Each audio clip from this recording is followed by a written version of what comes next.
हरे कृष्णा कृष्णा कृष्णा हरे हरे, हरे राम राम राम हरे हरे। स्वागत है कृष्ण पुस्तक के आज के सत्र में। तो पिछले सत्र में हम लोग 49th चैप्टर यानी कि 49वें अध्याय पर चर्चा की थी और वो अध्याय पूरा हो गया था, जिसमें अक्रूर जी गए हैं हस्तिनापुर और धृतराष्ट्र और जो भी परिस्थिति थी वहां की सब देखी। धृतराष्ट्र को समझाने की कोशिश की, धृतराष्ट्र ने समझने से इनकार कर दिया। इसलिए अक्रूर जी चले आए पुनः कहाँ, मथुरा। और यहाँ पर आकर के कृष्णा और बलराम दोनों को पूरा जो हाल है वहां का सुना दिया। अब हम प्रवेश कर रहे हैं 50वें अध्याय में, जिसका नाम है श्री कृष्ण द्वारा द्वारिका के दुर्ग का निर्माण।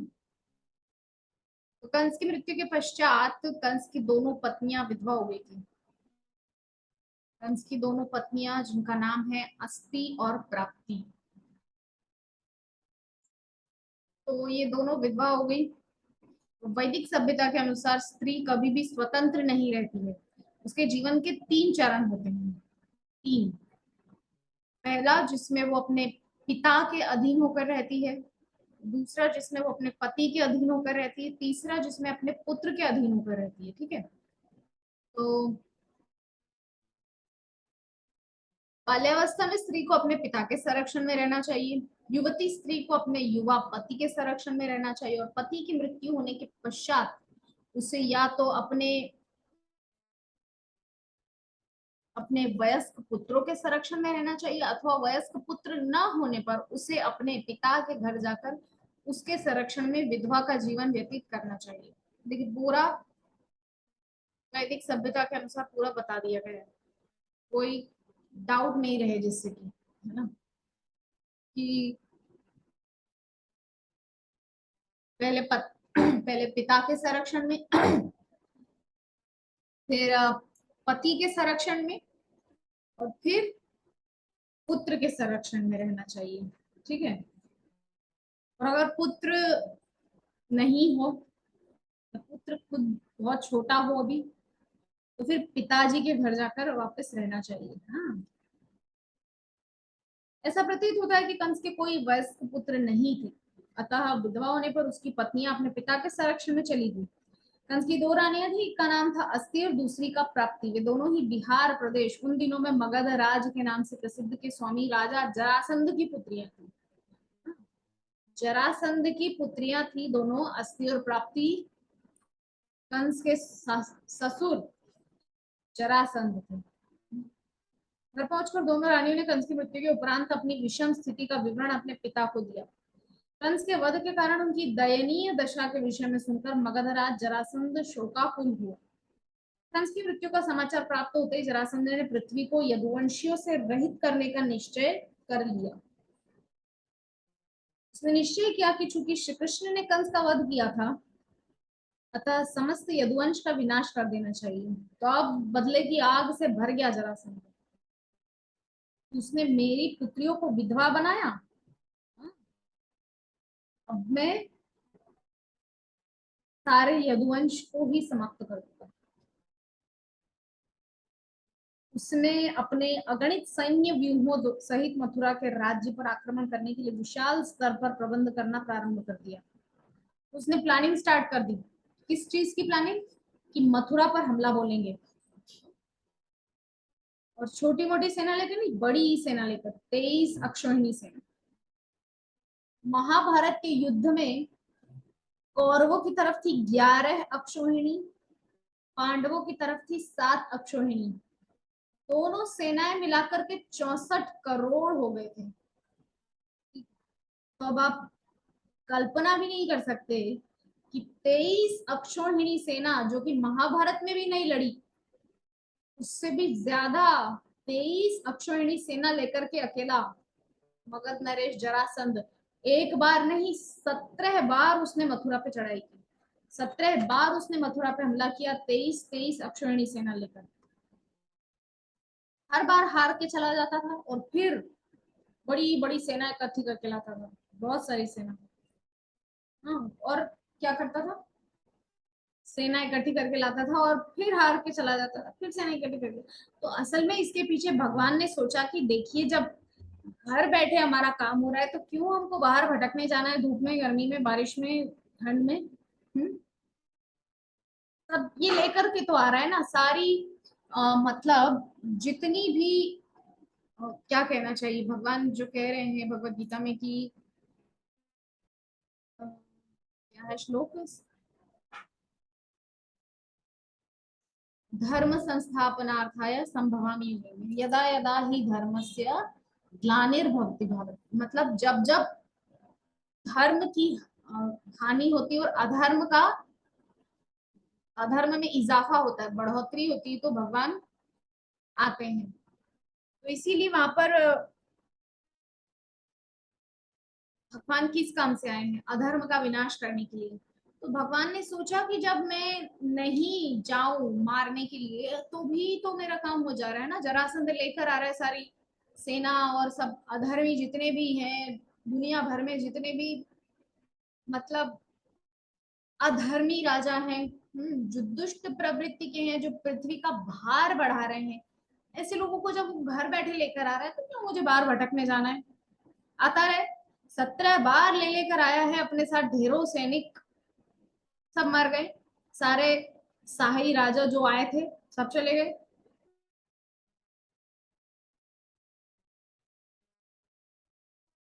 उसके व्यूहों में कई सहस्त्र रथ, अश्व, गज तथा पैदल सैनिक थे। 4 प्रकार की सैनिक सेना होती है ना, क्या चतुरंगिणी सेना उसको बोलते हैं। 4 प्रकार की सेना, एक तो होते हैं पैदल सैनिक, एक घुड़सवार सैनिक, एक हाथी पर सवार सैनिक, और एक होते हैं रथ पर सवार रथी। रथी, महारथी, अतिरथी या जो भी हो। तो इस प्रकार से 4 प्रकार की सेना होती है चतुरंगिनी सेना। ठीक है, तो सब प्रकार की सेना को उसने तैयार करना, मिलिट्री फोर्स पूरी उसने अपनी तैयार कर ली अच्छे से, और पूरा उनको समझा दिया कैसे क्या क्या करना है।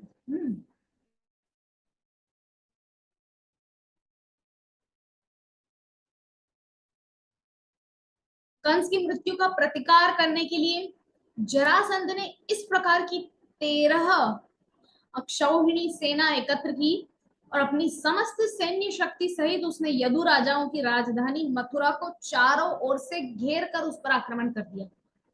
ठीक है, चारों ओर से घेर करके मथुरा को और आक्रमण बोल दिया उसने, किसने, जरासंध ने। साधारण मानव के रूप में अवतार लेने वाले श्री कृष्ण ने जरासंध की विशाल सैन्य शक्ति को देखा। उसकी सैन्य शक्ति किसी भी क्षण तट को ढक लेने को आतुर समुद्र की भांति प्रतीत होती थी। उन्होंने यह भी देखा कि मथुरावासी भय से व्याकुल हो गए हैं। वे अपने अंतःकरण में एक अवतार के रूप में अपने उद्देश्य पर विचार करने लगे हैं। तो भगवान देख रहे हैं कि बाप रे बाप, सेना सेना लेकर के आया है जरासंध।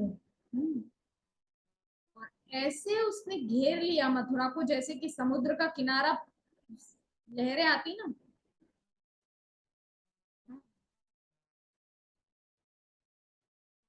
तो भगवान ने देखा कि जो मथुरावासी वो डर रहे हैं, भयभीत हो रहे हैं, व्याकुल हो रहे हैं। तो भगवान थोड़ा चिंतन करने, स्ट्रेटजी बनाने लगे कि अब आगे क्या करना है, कौन सा स्टेप लेना है आगे। तो वे यह विचार भी करने लगे कि प्रस्तुत परिस्थिति का सामना किस प्रकार किया जाए। उन्होंने सोचा कि चूंकि उन्हें मगध राज्य को नहीं जीतना था, अतः मगध के राजा जरासंध को मारने से कोई लाभ न था। उनका प्रयोजन समस्त जगत की बढ़ती हुई जनसंख्या को कम करना था। अतएव उन्होंने इतने अधिक पुरुषों, रथों, हाथियों तथा अश्वों का सामना करने के अवसर का लाभ उठाया। तो देखिए, यहाँ पर कह रहे हैं कि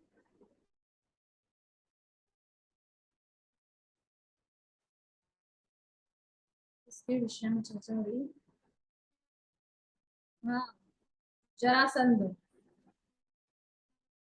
तो भगवान विचार करने लगे कि प्रतिकूल परिस्थिति का सामना किस प्रकार किया जाए। ये जो सिचुएशन आके खड़ी हो गई कि जरासंध ने पूरी सेना के साथ मथुरा को घेर लिया है, अब क्या किया जाए, कौन सा एक्शन लिया जाए, क्या स्टेप लिया जाए। तो भगवान सोच रहे हैं कि मुझे मगध राज्य को तो जीतना है नहीं, मुझे कोई इंटरेस्ट नहीं उसको जीतने में।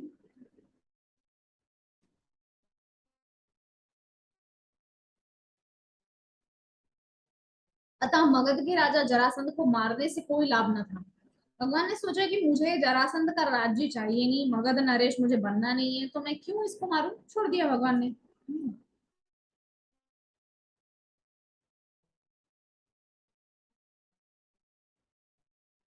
मगध राज्य को नहीं जीतना चाहता, मतलब मगध के राजा जरासंध को मारने से कोई लाभ न था। उनका प्रयोजन समस्त जगत की बढ़ती हुई जनसंख्या को कम करना था। भगवान का जो उद्देश्य आने का वो है जनसंख्या का नियंत्रण।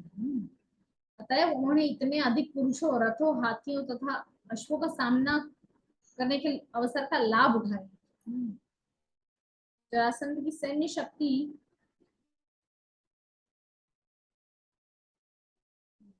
उनके सम्मुख प्रस्तुत हुई थी और उन्होंने जरासंध की संपूर्ण सेना का वध करने का निश्चय किया, जिससे कि वह फिर लौट कर पुनः अपनी सैन्य शक्ति का पुनर्गठन कर सके। तो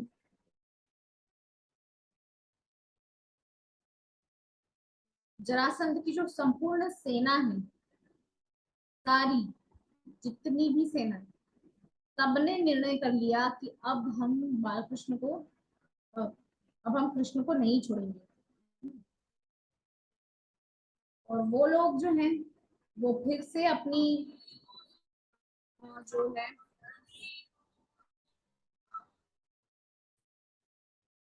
वो जरासंध जो है वो तो सिर्फ एक मतलब क्या कहना चाहिए, भगवान की जो लीला है उसमें अब वो है, तो भगवान उसको मारे, मतलब मारेंगे, खुद नहीं मारेंगे, अपने एक भक्त को श्रेय दिलवाएंगे। वो सब आगे कथा है, हम सभी जानते हैं भीमसेन के द्वारा भगवान ने जरासंध का वध करवाया था, है ना। तो भगवान का असल में जो मोटिव है ना, जनसंख्या का नियंत्रण भी है। इसीलिए भगवान ने क्या किया, जरासंध की सेना का वध करने का निश्चय कर लिया। मतलब अपने भैया जो है बलराम, उनके साथ प्लानिंग किया।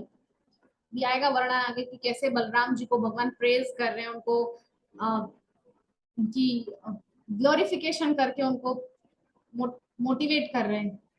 हाँ, तो भगवान जो है उन्होंने सोचा कि काम करते हैं जरासंध को, हमको तो कोई मगध नरेश तो हमको बनना है नहीं, हमको कोई राजा नहीं बनना है मगध का, तो इसको मार के मुझे क्या मिलने वाला है। मुझे जो है अधर्मियों को समाप्त करना है। तो ये जितनी सेना लाया है अपने सपोर्ट में, उसको मार देता हूँ, मैं सारी सेना को खत्म कर देता हूँ, ये फिर जाएगा, फिर शक्ति अपनी इकट्ठी करेगा, नाक कट जाएगी ना भगवान छोड़ देंगे तो भगवान ने सोचा इसको छोड़ देते हैं, ये फिर लाएगा, फिर छोड़ देंगे, फिर इस प्रकार से अपने काम का बंदा है। तो जब भगवान श्री कृष्ण इस प्रकार विचार कर रहे थे, तभी उनके लिए सारथी, शस्त्रों, ध्वजों तथा अन्य उपकरणों से पूर्ण रूप से सुसज्जित दो रथ बाह्य आकाश से वहां पहुंचे। श्री कृष्ण ने अपने सम्मुख उपस्थित दोनों रथों को देखा और तत्काल ही उन्होंने संकर्षण नाम से विख्यात अपने ज्येष्ठ भ्राता बलराम जी से कहा, प्रिय ज्येष्ठ भ्राता, आप आर्य श्रेष्ठ हैं, आप ब्रह्मांड के स्वामी हैं और विशेष रूप से आप यदुवंश के रक्षक हैं। देखिए कितना सुंदर मेरे गोविंद बोल रहे हैं अपने भैया बलराम जी को, कि आप संपूर्ण जो है यदुवंश के रक्षक हैं, आप ब्रह्मांडों के स्वामी हैं, आर्य श्रेष्ठ हैं। अपने भाई को कितना सुंदर भगवान ग्लोरीफाई कर रहे हैं। जरासंध के सैनिकों के समक्ष यदुवंशियों को महान संकट का अनुभव हो रहा है और वे अत्यंत व्याकुल हैं, उनकी रक्षा करने के लिए ही अस्त्रों शस्त्रों से पूर्ण आपका रथ भी वहां यहाँ उपस्थित है। मैं आपसे निवेदन करता हूँ कि रथ पर बैठकर आप शत्रु की समस्त सैन्य शक्ति, इन सैनिकों का विनाश कर दीजिए।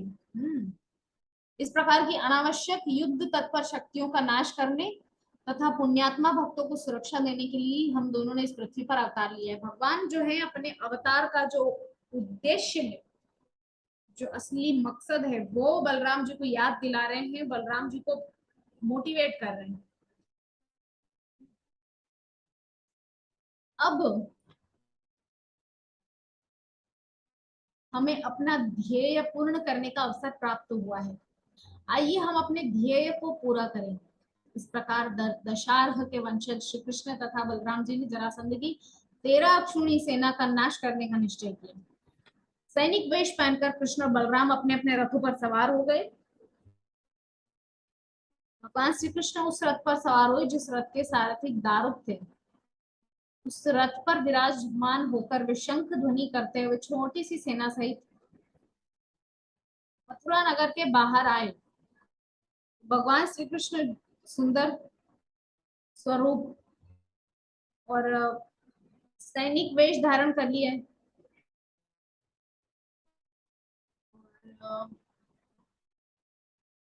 उन्होंने सैनिक जो लिए हैं वो बहुत छोटी सी टुकड़ी है सेना की। कृष्ण के साथ जो सेना चल रही है वो बहुत छोटी सी सेना है, तो बहुत बड़ी सेना नहीं, यहाँ पे इसका वर्णन है ना। आश्चर्य तो यह था कि यद्यपि दूसरे पक्ष की सैन्य शक्ति अधिक थी, फिर भी श्री कृष्ण के शंख की ध्वनि को सुनकर शत्रुओं के हृदय कांप उठे। तो भगवान श्री कृष्ण ने जब अपना पंचजन्य शंख बजाया, भगवत गीता में वर्णन न पांचजन्यम ऋषिकेशो देवदत्तम धनंजय।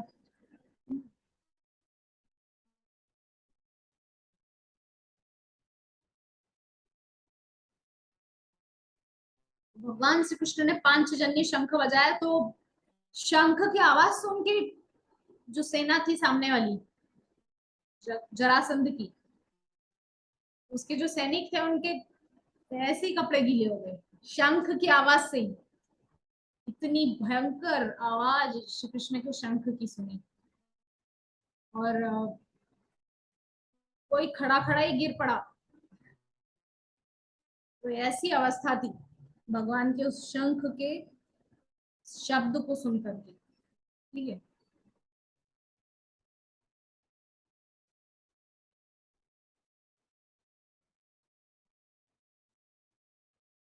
भगवान श्री कृष्ण की सेना कम है लेकिन जो शंख की आवाज सुन के ना सामने वाली सेना वैसे ही ढेर हो गई थी।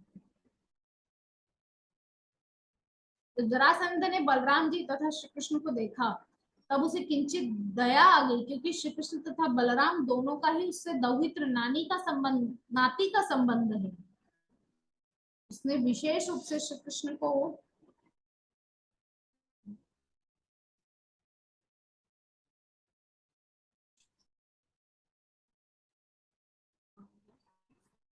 उसने विशेष रूप से श्री कृष्ण को पुरुषाधम कहकर संबोधित किया, जिसका अर्थ है पुरुषों में सर्वाधिक निकृष्ट। वास्तव में समस्त वैदिक साहित्य में श्री कृष्ण पुरुषोत्तम नाम से विख्यात हैं, जिसका अर्थ है पुरुषों में सर्वश्रेष्ठ।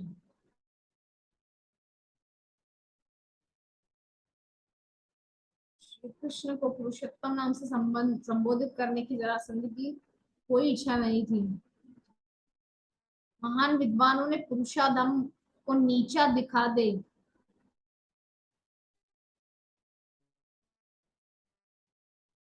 जो महान विद्वान हैं उन्होंने पुरुषाधम का वास्तविक अर्थ निकाला है। वह जो अन्य सभी व्यक्तियों को नीचा दिखा दे वास्तव में भगवान श्री कृष्ण के बराबर अथवा उनसे श्रेष्ठ और कोई नहीं हो सकता है।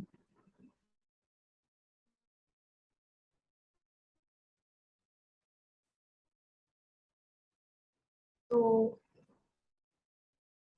इस प्रकार से जरासंध जो है भगवान का अपमान कर रहे हैं।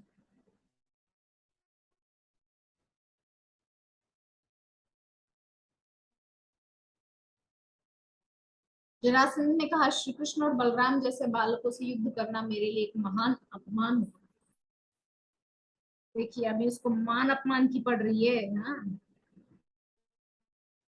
जरासंध को। लेकिन जब कंस की तरफ से लड़ने आया तब क्या हुआ?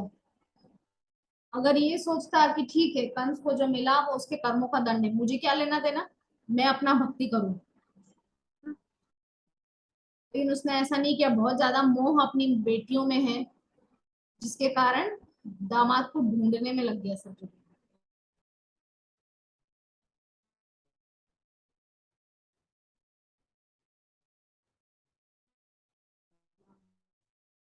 चूंकि श्री कृष्ण ने अपने मामा कंस का वध किया था तब जरासंध ने उनकी आलोचना करने का प्रयास किया।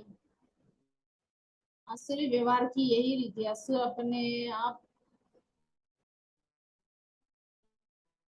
अपने अथवा अपने मित्रों के दोष ढूंढने की अपेक्षा अपने शत्रुओं के दोष ढूंढने का प्रयास करते हैं। जरासंध ने कृष्ण के क्षत्रिय न होने के लिए भी उनकी आलोचना की। क्योंकि श्री कृष्ण का पालन पोषण महाराज नंद ने किया था, अतः श्री कृष्ण एक क्षत्रिय न होकर वैश्य थे।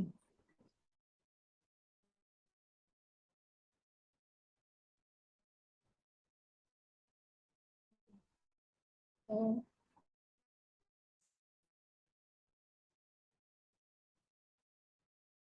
श्री कृष्ण ने कंस का वध किया था, तब जरासंध ने विशेष रूप से उन्हें स्वजनों का घातक कहकर संबोधित किया। कृष्ण को यहाँ पर अपमानित कर रहा है जरासंध। कंस ने अपने इतने भांजों का वध किया था, तो जरासंध ने उस पर ध्यान नहीं दिया। क्योंकि श्री कृष्ण ने अपने मामा कंस का वध किया था, तो जरासंध ने उनकी आलोचना करने का प्रयास किया।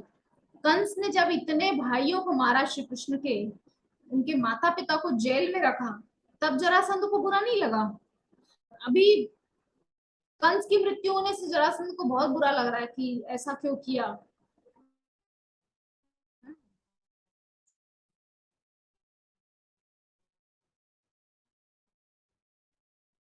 सामान्यतः वैश्यों को गुप्त कहा जाता है, और गुप्त शब्द का उपयोग प्रयोग छुपे हुए के लिए भी होता है।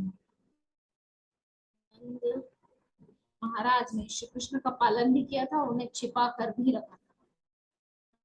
श्री कृष्ण के प्रेम का जो सर्वोच्च रूप है वो ये है कि भगवान भक्त के अधीन हो जाते हैं।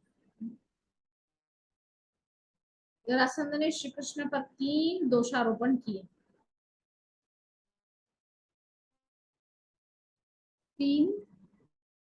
3 दोषारोपण किए। पहला यह कि उन्होंने अपने मामा का वध किया था। दूसरा यह कि उन्हें उनके बाल्यकाल में छिपा कर रखा गया। तीसरा यह कि वे क्षत्रिय भी नहीं थे। यही कारण था कि जरासंध को उनसे युद्ध करने में लज्जा का अनुभव हो रहा था। कौन से 3 कारण? कि उन्होंने अपने मामा का वध किया, ठीक है, और दूसरा यह कि बाल्यकाल में छिपा कर रखा, और तीसरा यह कि क्षत्रिय नहीं थे, वैश्य हैं, ठीक है। तत्पश्चात बलराम जी की ओर मुड़कर जरासंध ने उन्हें संबोधित किया, बलराम, यदि तुम्हारी इच्छा हो तो श्री कृष्ण के साथ साथ तुम भी मुझसे युद्ध कर सकते हो, इस प्रकार तुम्हें स्वर्गलोक प्राप्त होगा। देखिए, बड़ी बड़ी बातें करता है। भगवत गीता में कहा गया है कि युद्ध करते हुए क्षत्रिय को 2 प्रकार के लाभ हो सकते हैं। यदि वो युद्ध में विजय प्राप्त करता है तो उसे विजय के फल भोगने का आनंद प्राप्त होता है, किंतु यदि वह युद्ध में वीर गति प्राप्त करता है तब भी उसे स्वर्गलोक प्राप्त होता है। मतलब दोनों तरह से फायदे में ही रहता है। एक क्षत्रिय अगर वो युद्ध में हारे या तो जीते, इसीलिए भगवान भगवत गीता में श्री कृष्ण अर्जुन को क्या कह रहे हैं?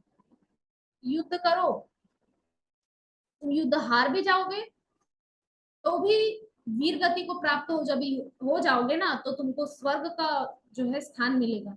अगर जीत जाते हो तब तो यहाँ भी भोग करोगे, फिर जाकर के स्वर्ग में भी भोग करोगे, फायदे में ही रहोगे। ये तो वही बात हो गई, 5 उंगलियां घी में और सिर कढ़ाई में, है कि नहीं?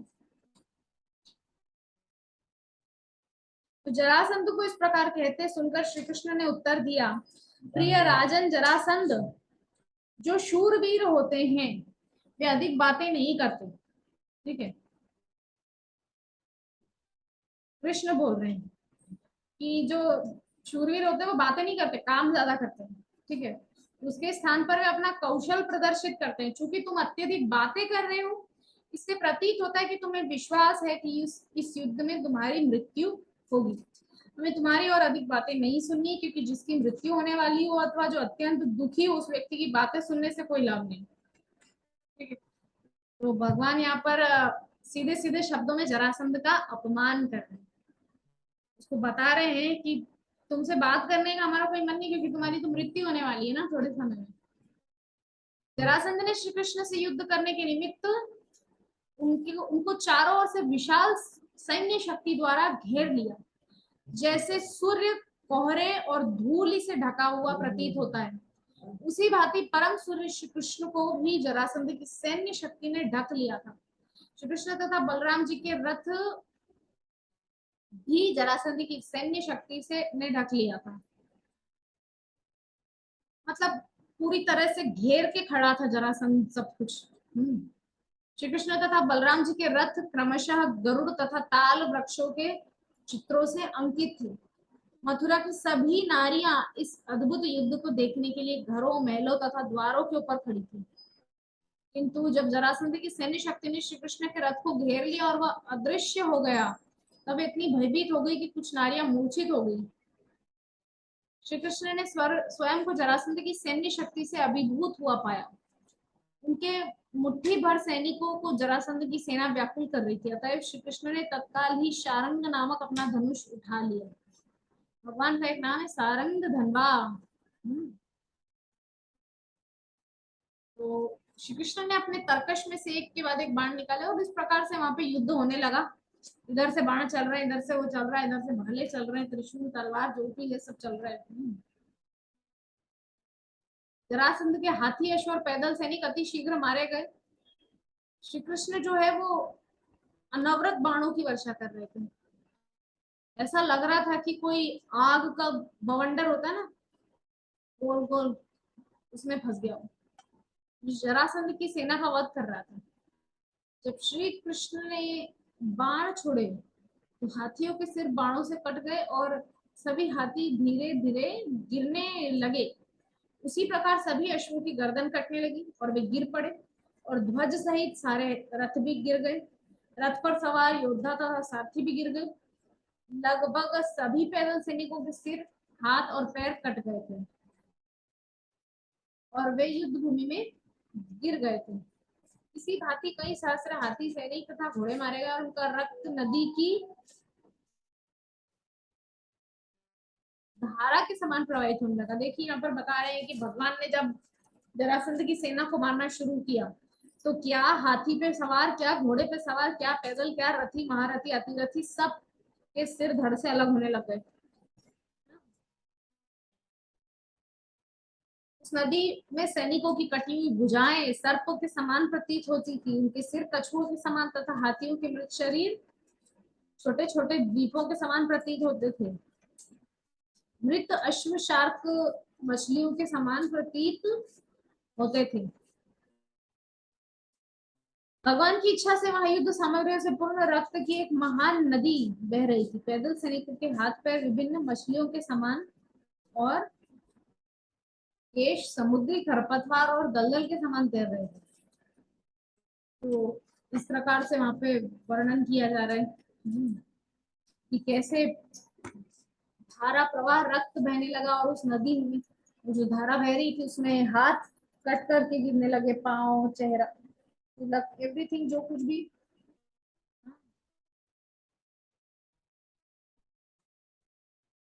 सैनिकों के तैरते हुए धनुष नदी की तरंगों के समान प्रतीत होते। सैनिकों तथा सेनापतियों के शरीरों के आभूषण रक्त की नदी में बहते हुए कंकड़ों के समान प्रतीत हो रहे थे।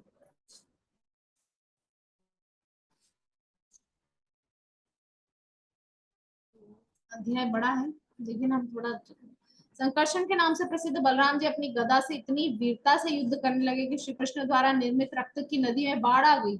जो कायर थे वे इस भयंकर और विकराल दृश्य को देखकर अत्यंत भयभीत हो गए। जो शूरवीर थे वे प्रसन्नता पूर्वक दोनों भाइयों के शौर्य के विषय में परस्पर चर्चा करने लगे। तो वहां दोनों भैया कितनी शूरवीरता से इतनी बड़ी सेना का सामना कर रहे हैं वो वर्णन यहाँ कर रहे हैं ना।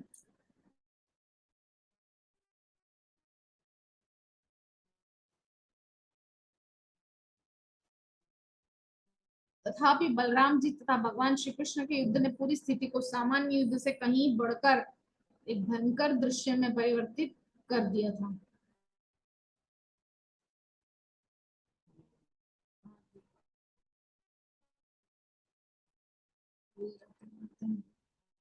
डिस्ट्रैक्ट हो गए।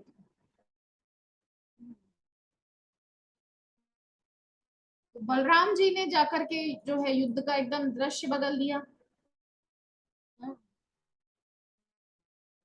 साधारण मस्तिष्क वाले व्यक्ति सोच भी नहीं सकते कि किस प्रकार से, किंतु जब इन गतिविधियों को श्री भगवान की लीला मान ले जिनकी इच्छा से प्रत्येक वस्तु संभव है, तब यह बात समझी जा सकती है। कि कैसे भगवान कुछ भी कर सकते हैं। श्री भगवान अपनी इच्छा मात्र से सृष्टि की रचना पालन संहार करते हैं। उनके लिए शत्रु से युद्ध करते हुए विनाश का इतना विशाल दृश्य निर्मित करना कोई इतनी अद्भुत घटना नहीं है। भगवान के लिए सब कुछ बहुत आसान है, वो तो रोज जीवित होते हुए मरते हुए सब देख रहे हैं ना।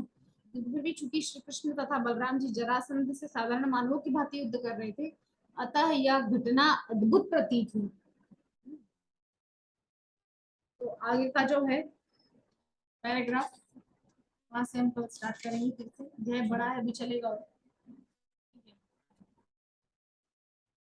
भगवान कृष्ण और बलराम का जरासंध से युद्ध चल रहा है। आने वाले कल के सत्र में हम और इस पर आगे चर्चा करेंगे। तब तक के लिए हरे कृष्णा।